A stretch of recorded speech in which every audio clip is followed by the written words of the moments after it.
So I'm not actually sure about what I'm going to share with you all this morning.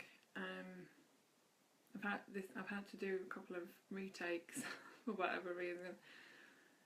So I'm just going to sit with what it is, because I woke up with this kind of force of nature wanting to get on here and share with you guys, and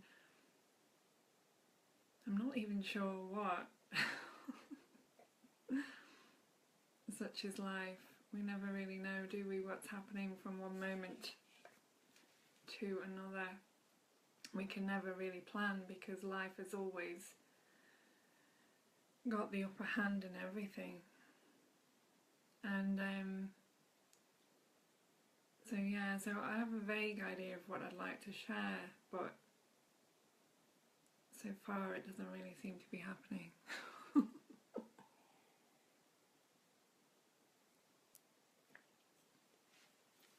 And I'm not sure how many of you are around this morning to listen. So I guess I'm just going to go ahead and do this and see what happens.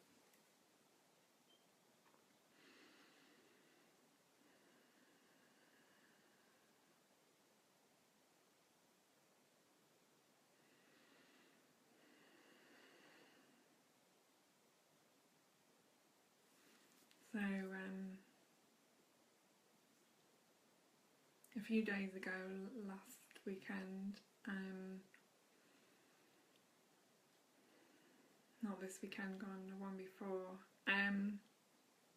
a few different circumstances and things sent me into the depths of my pain body. And I was really feeling a lot of pain. It was coming up mentally, emotionally, and very much in my physical body as well. And there were a few triggers that triggered it, as often is the case. You know, life is always creating these circumstances, these opportunities for us to look at what's real, what's true. And often it's through some pain, some challenge, some suffering, for a better word. And so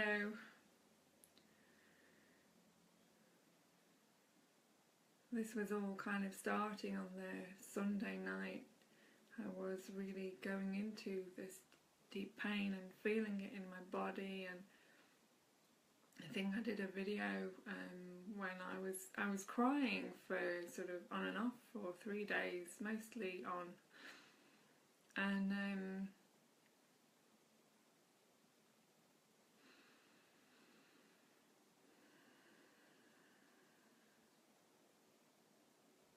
what started to become apparent was not to run from the pain, not to find an excuse, not to cover it with something or move away from it or create a diversion or a distraction, to actually feel it, really go into it, be courageous and brave. Well, I wasn't really thinking those things. I was just kind of going into it and allowing it and being with it. And so this pain was arising, and I was allowing it to be there. I was very much in my mind was trying to figure everything out and create this and create that, and I became aware that this is very much the stories of the mind and what it does. And so over these 3 days, morning Nick, so over these 3 days or so, I just kept going into the pain, not distracting myself with things and not doing anything, just creating the space to be with this, what was showing up in my life exactly as it is. without trying to change it into something else. Allow it to be there. And so part of what I learned is that pain is a great opportunity. It's a great gift to bring us back to what's real, what's true, to bring us home. But we are so conditioned to try to run away from it or create a distraction, anything but feel what is actually here now, because we feel we would be better off without it.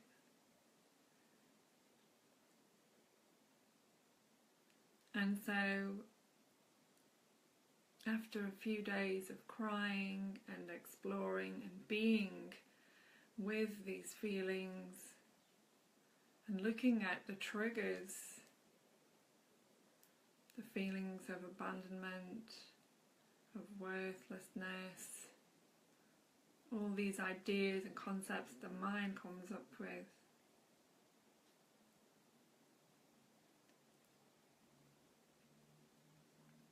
on the Wednesday morning,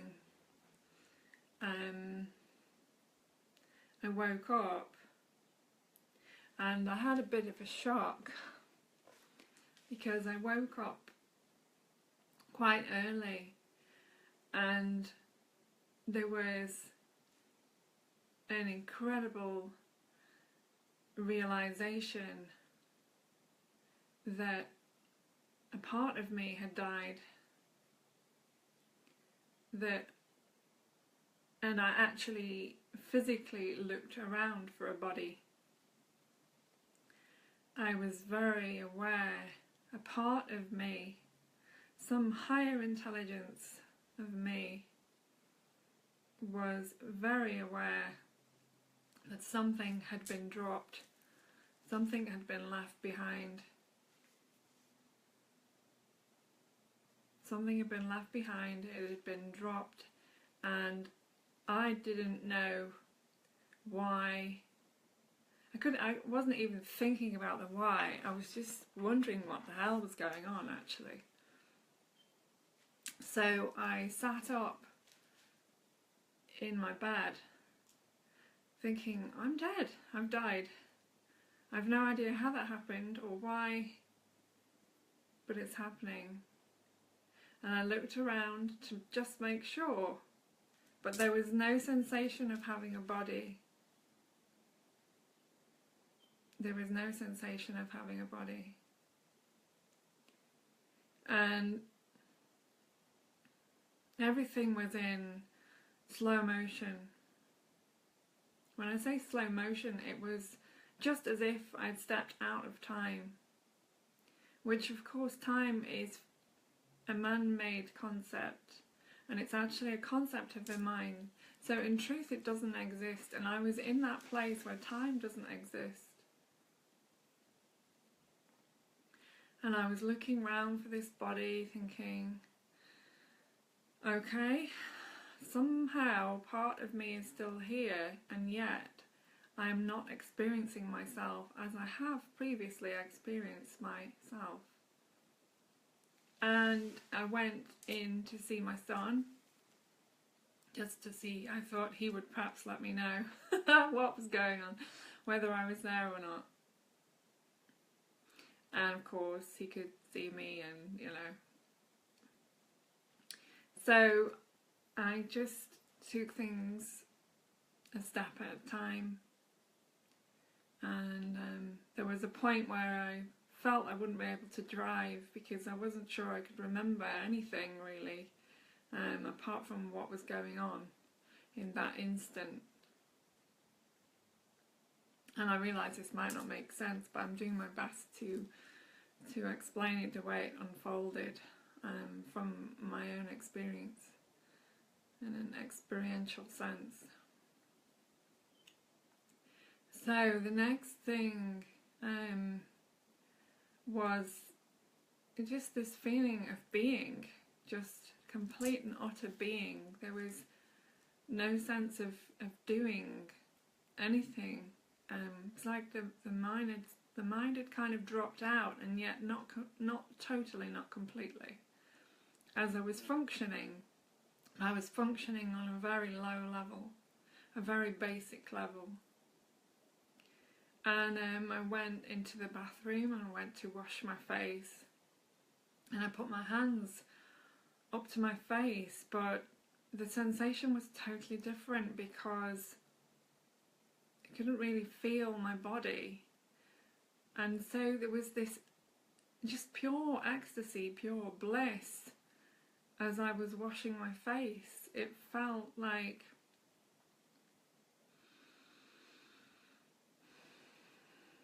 there was no concept of my hands or my face. There was no mental construct of what those things were. And so without the mind's judgments, without the mind's interference, there was pure bliss of pure experience, not mixed with anything else, just pure experience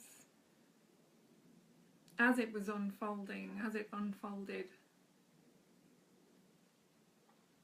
And then I stepped into the shower, and the shower was, again, it was just total bliss. The water was running through me, as me. There was no experience of water on body. It was just like me and the water, just me. What was left of me and the water were one. And there was no judgment about the water. There was no idea about what water is.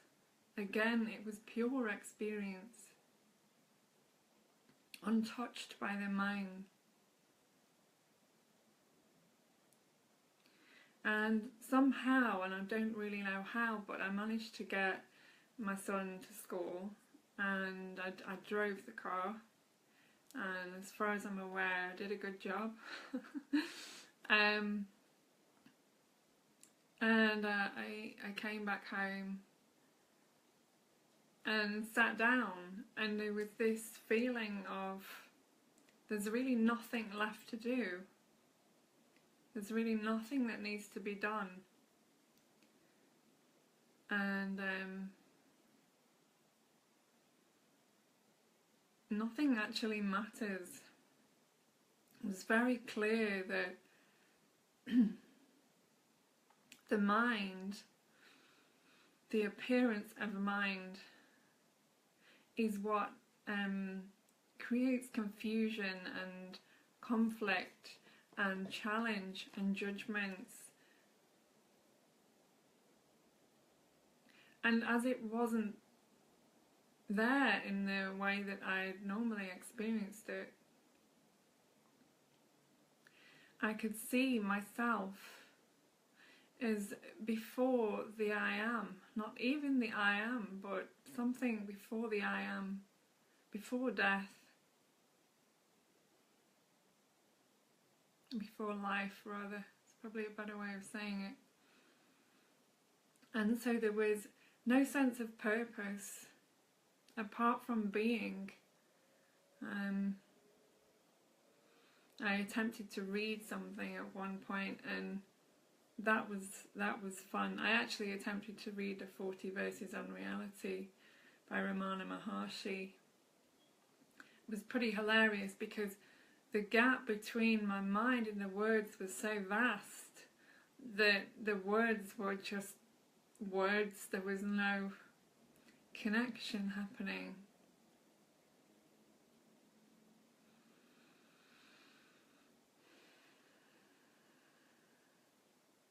And you know, at first there was some fear when I woke up, not knowing who I was or what was going on. And as I relaxed into it, you know, everything was okay. It was this realization that part of me had gone, and I cried for that part of me. that old part that needed to be let go. And there was no actual attempt at letting go or pushing anything away. It was just a gentle release. In one sense it was gentle, in another not so gentle. So a bit of a paradox again, I guess. But it was this, okay, so that's a part of me, this me that I experience as me, and it's no longer needed. Therefore, it's, you know, it's leaving. And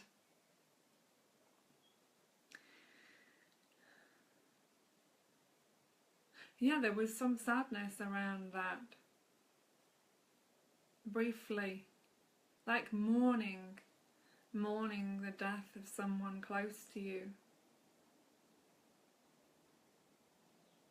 You don't get much closer than yourself.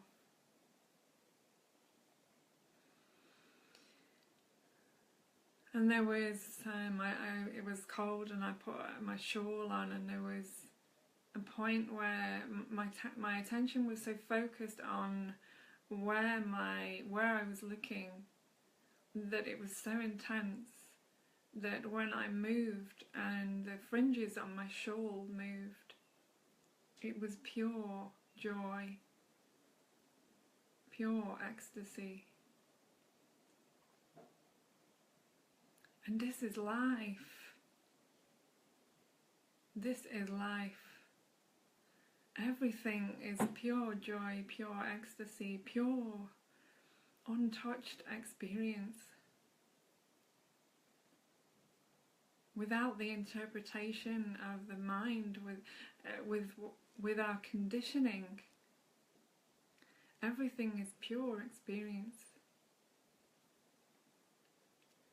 There's really no judgment, no right, no wrong, no hot, no cold, no whatever it might be, no yin, no yang even, just pure. Pure this unfolding as this.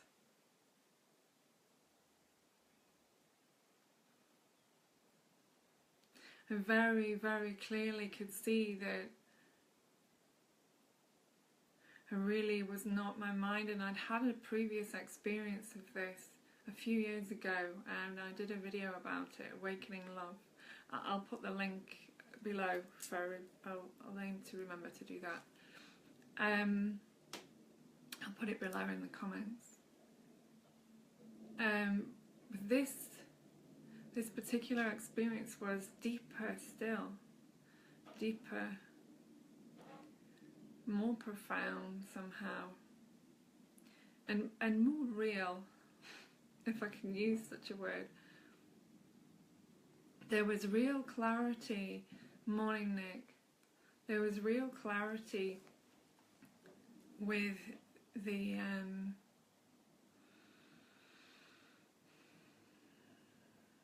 seeing the dream of life, carpets vibrating into molecules and walls looking less substantial than usual, and this feeling of nobody. Nobody here. Nobody here. Nothing here. Not really. And just a watching from a perspective of pure consciousness that was not interpreting anything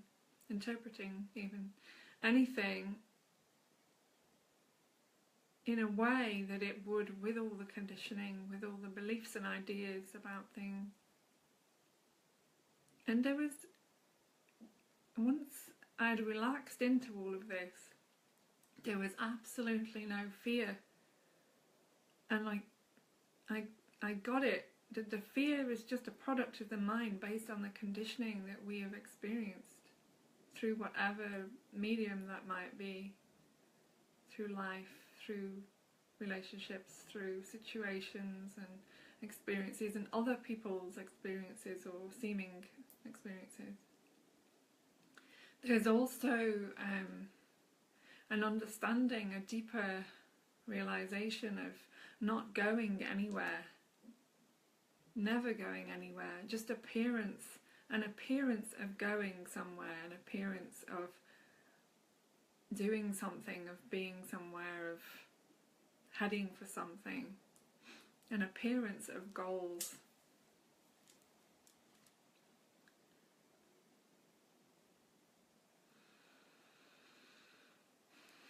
But in truth, there's nowhere to go. There's nothing to do. Life is just simply unfolding from this point of consciousness, this vast point of consciousness that we are.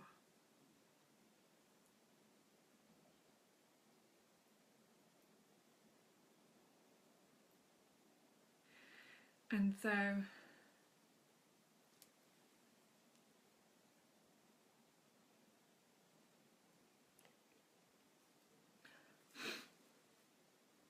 now there is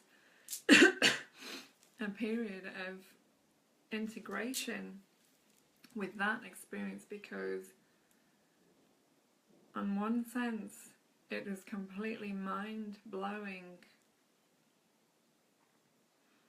and also mildly terrifying when I woke up that morning, but mind-blowing nevertheless. And now there's a period of integration that needs to happen, where I'd already been experiencing this deepening of oneness with everything and noticing that really everything is a self, and sitting here and seeing the birds flying in the sky through my conservatory windows, and the feeling is that it's not even seeing the bird as the mind would see the bird, you know, the conditioned idea of what a bird is, but this being, and feeling the being flying through the sky, flying through me, as self. And so this has been a continuous process from a first, what I call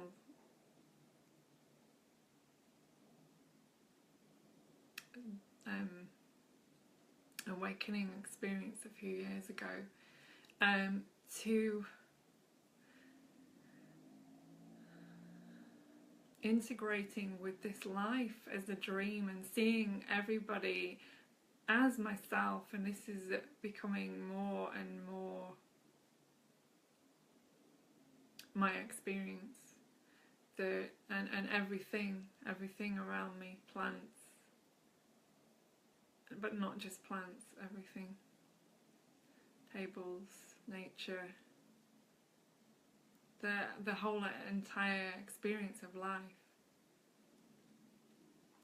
And what I now realize through my own experience is that life is a complete 3D projection coming from within inside my own being. And so everything I am experiencing is myself, because it's coming from within myself. There's nowhere else for it to come from, because I am the experiencer of my experience. I am the consciousness of this experience. And I am the one that is seeing this through my eyes. So my mind and my eyes and my body system is interpreting my outside as an outside. But what happens with awakening, with realization of the self, is the outside is no longer outside. There's no separation. It is myself, the self.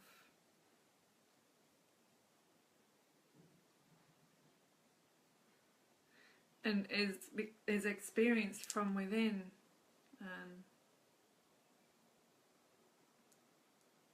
And so as we deepen into our own truth, into what's real, as the ego dissolves, I don't think there's any need to attempt to get rid of anything that we are. But when things are no longer needed, when they've served their purpose, these aspects of us fall away. Because they're constructs of the mind, ultimately. And so when the mind is ready to let go, because life is able to be experienced in a pure state, then these concepts can be released, can be dissolved. They're no longer needed for the experience. And this is the meaning of the veils, the veils that cloud our perception of life, that cover our perception of life, that create the illusion. So as the veils are removed,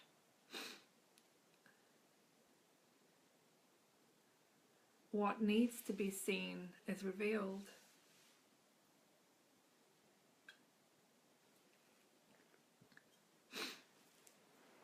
And there is a deeper intimacy, a deeper intimacy with life that occurs spontaneously from this place of self. And less of an interpretation, just an experiencing, a pure form of experience.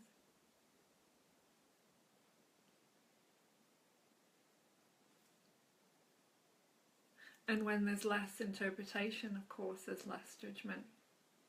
And there's less, excuse me, there's less need to get involved in any kind of argument about anything, really.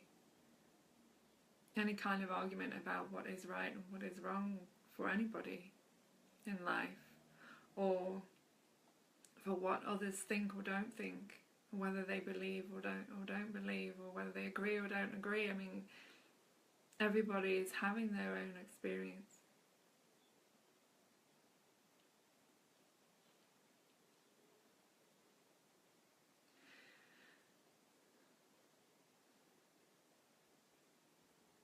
Then there's a responsibility that unfolds from this place of truth to continue to embody that, to be that, to live as that, to make that the primary focus. And for me, there's this wanting to share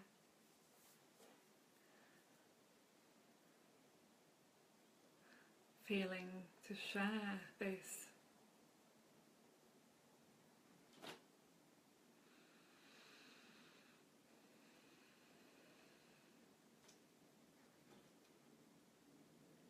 So I think if we just close our eyes for a minute now.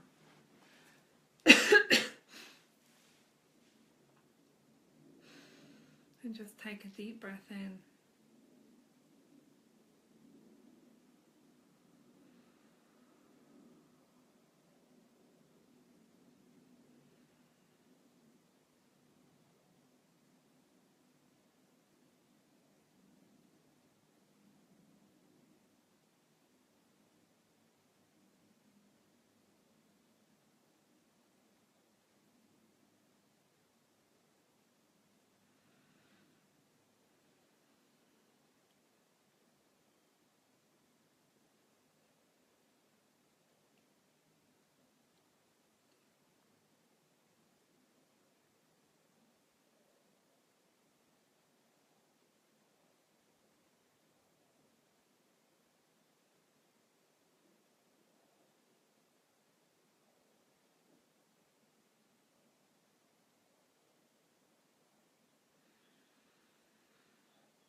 So I'll just read a couple of verses from this.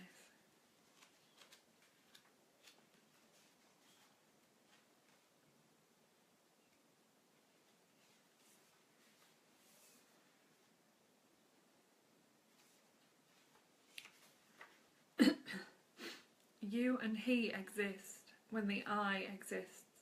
If the root of the I, the one, is found, you and he will also shine as one.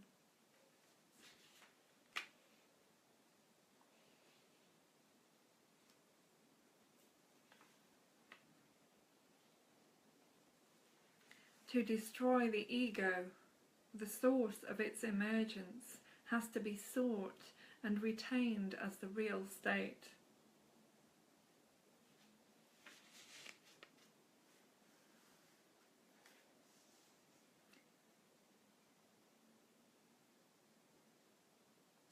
It is not necessary to go on meditating, I am that, for one is always that. Bondage and liberation are mere notions in the mind. They cease when he who is bound is inquired into and realized. True liberation has no form and destroys the very ego which distinguishes between one kind of it and another.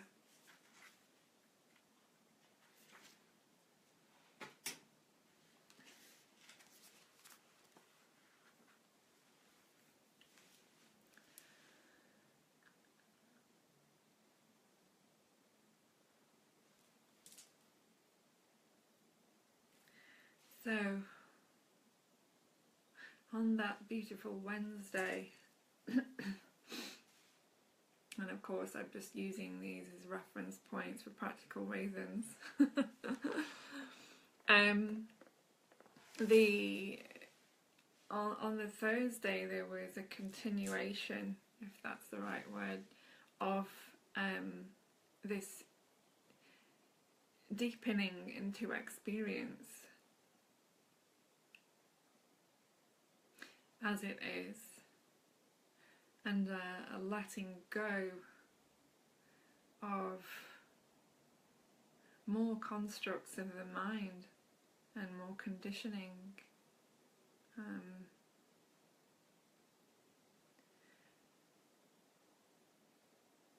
When life is experienced from this perspective of no mind, of no identity, of no body, in both the sense of nobody and nobody,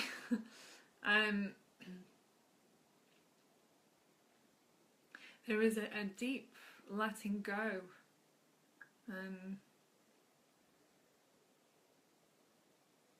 a deep detachment that happens, and a realization that life is actually all about celebration.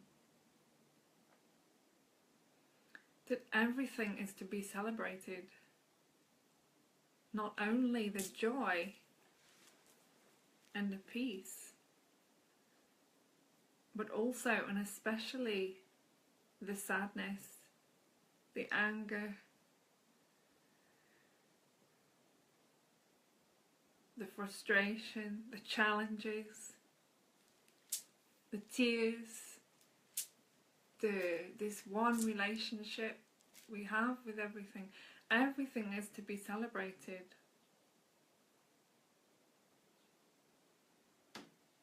It is only the mind and our conditioning that interprets what truly is into something else, which is not real.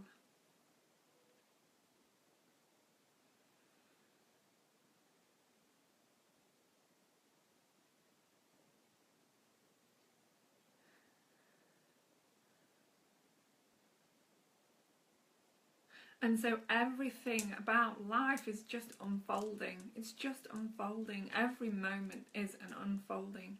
This moment, this now, this infinite consciousness is unfolding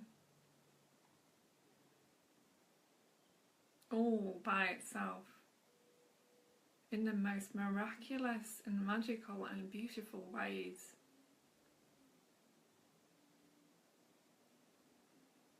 As life, as this.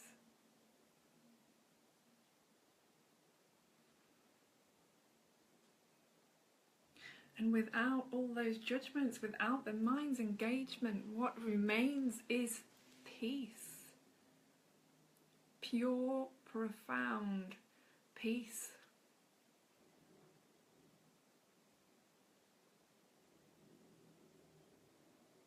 And a joy. A joy, but not a joy or a happiness that is reliant on anything for its sustainability. Because it is not reliant on anything outside of ourselves. It is coming from the deepest place within.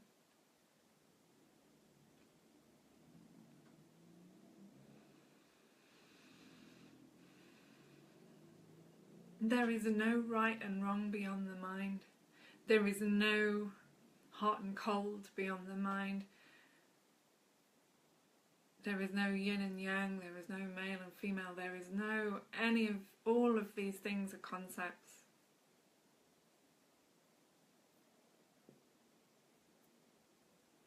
Beyond the mind, beyond the body, pure consciousness does not interpret anything in those ways. It is pure being like nature, and we are nature. We're not separate from nature. We are nature, and nature is an experience that is coming from within us. How beautiful is that?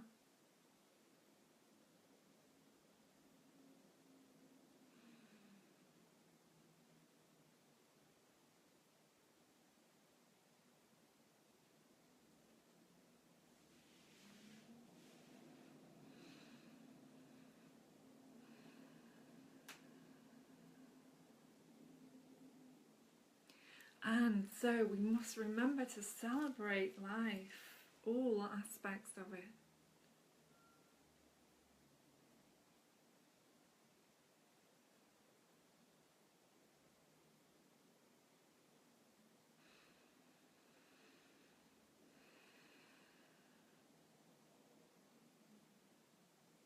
As we embody the truth, our true nature, we become the celebration.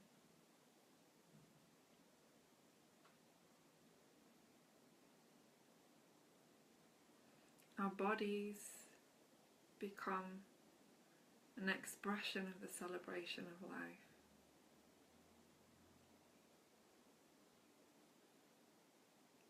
But we're not identified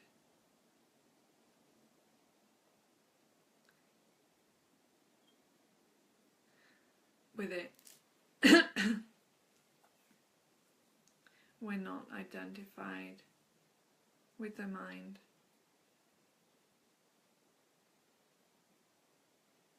We experience the emotions, but we know that we are beyond the emotions. The emotions are like keys that unlock, keys that are the doorway out of the mind.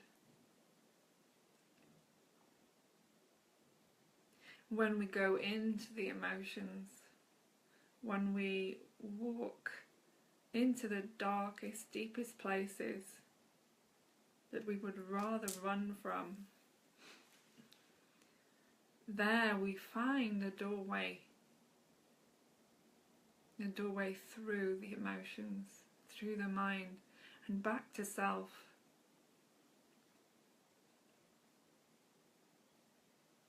But we have to be warriors of love.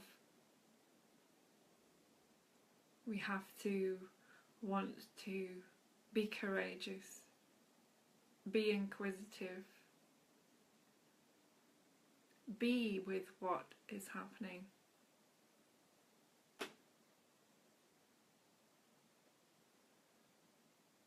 Every moment life is showing us, is gifting us with another opportunity. And we will go on missing until we are willing to look, not outside, but deep within our own being at what life, which is the self, ourself, is attempting to show us.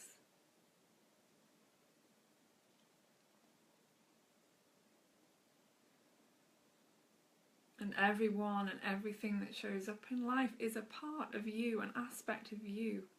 And you have brought them into being, and they have brought you into being. How else can they show up unless you can see them? How else can you experience them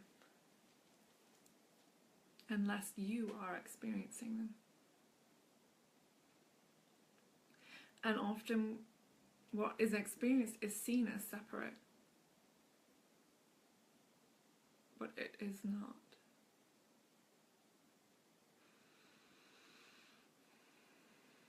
As Ramana Maharshi says, it is not necessary to go on meditating, I am that, for one is always that, whether the mind engages with it or not.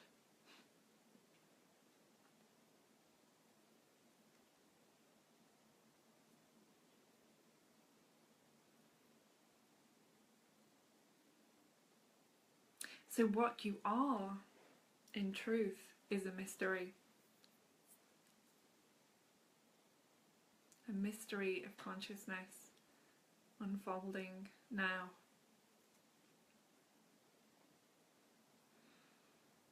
You are love, but you are not love with conditions, and love is actually just a word, again a concept that's been constructed in the mind for the benefit of this experience, to make practicalities more, to make them easier. But actually love, in a true sense, is beyond all words, beyond all conditions, beyond right and wrong, beyond body and mind and small self and ego, beyond the beyond. Love is beyond the beyond.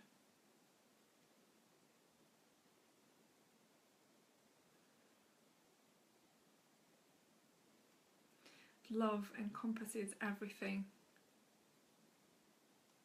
and we are each an individual appearance of 1 billion expressions of love, or 7 billion expressions of love.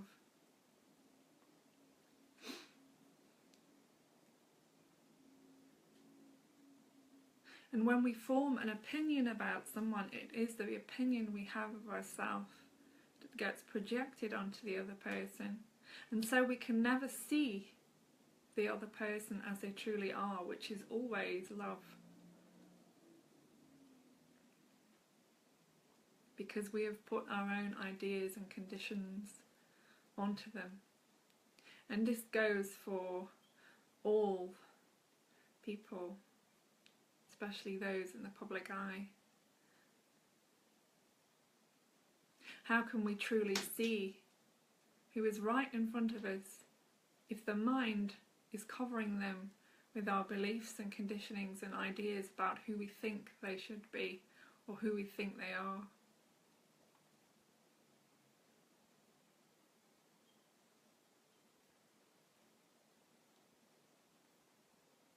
Let yourself see others as you see yourself. See yourself as love, pure unconditional love, beyond the mind's idea of what that is.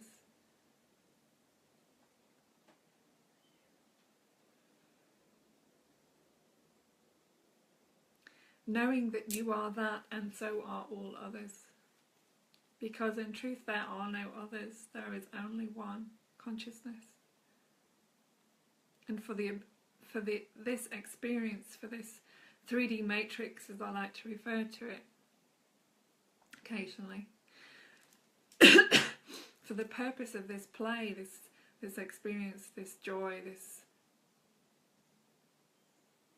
this game.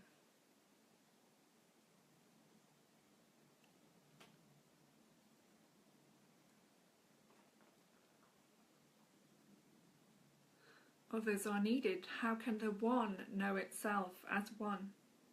God can only know itself, begin to know itself, begin to explore itself, begin to experience itself as many.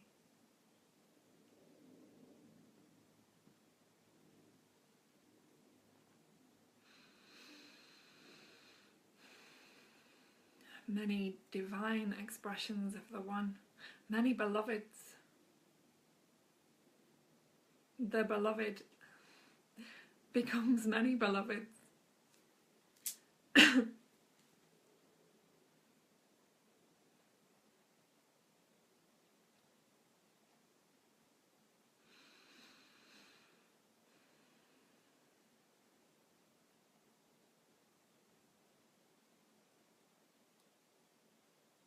So whatever you are experiencing in your life, know that there is a gift in it, no matter how it looks, because when you look from the standpoint of the mind, it's going to look however it's, it's going to have some kind of judgment, some kind of condition placed upon it. If I do this, it will give me that. If I go here, I'll achieve this, whatever it might be, outside. The mind wants to grasp onto something outside.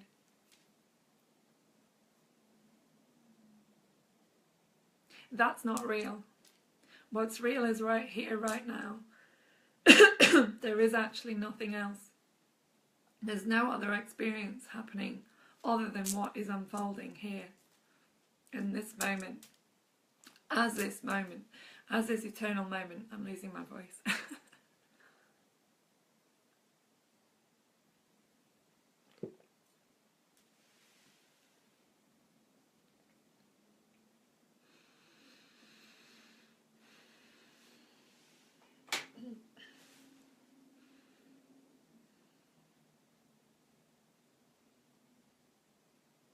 Just be with what's here.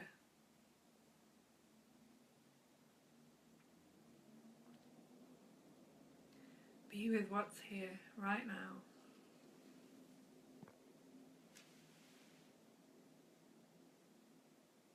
Don't give anything an interpretation.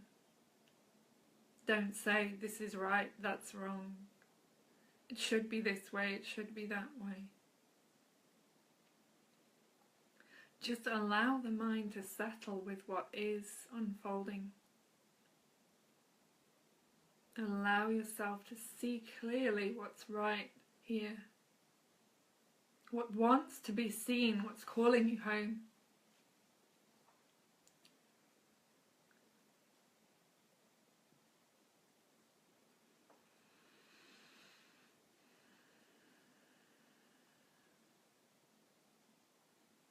And know that whatever is happening is okay.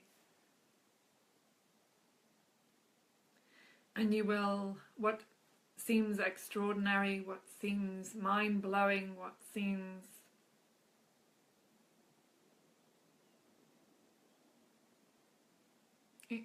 incredibly,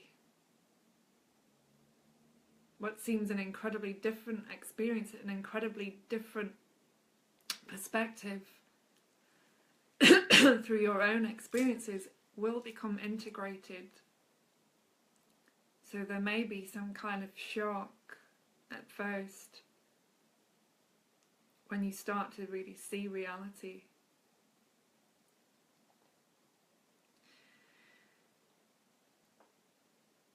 And that's okay, just to know everything is well, has always been well. Look at how life looks after you. How could it be any other way other than perfect and beautiful and well? How could it be any other way?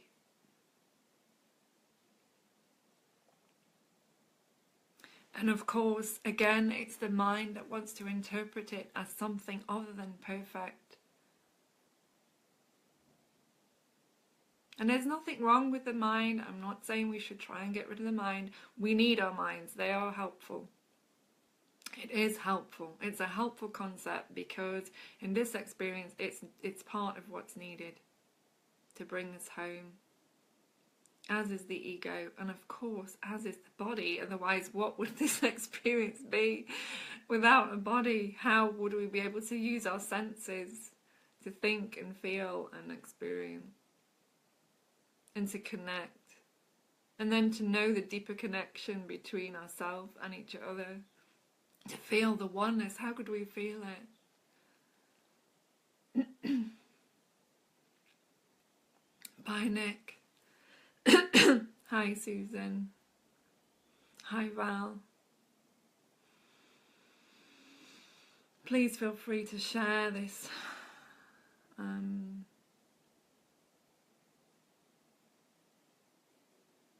Thank you for giving yourselves a space today. And I hope that this reaches you on a deep level and maybe gives you some comfort in some way with your own experiences, your own unfolding, your own beautiful unfolding into awakening, into truth.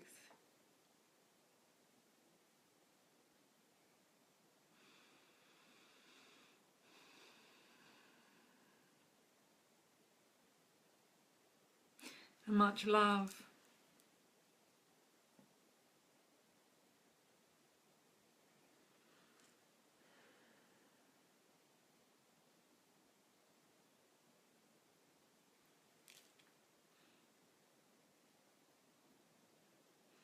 I bow to the Divine One in all of you. Thank you, beloveds. Om Shanti, many blessings, infinite love from my heart, the one heart to yours, the one heart.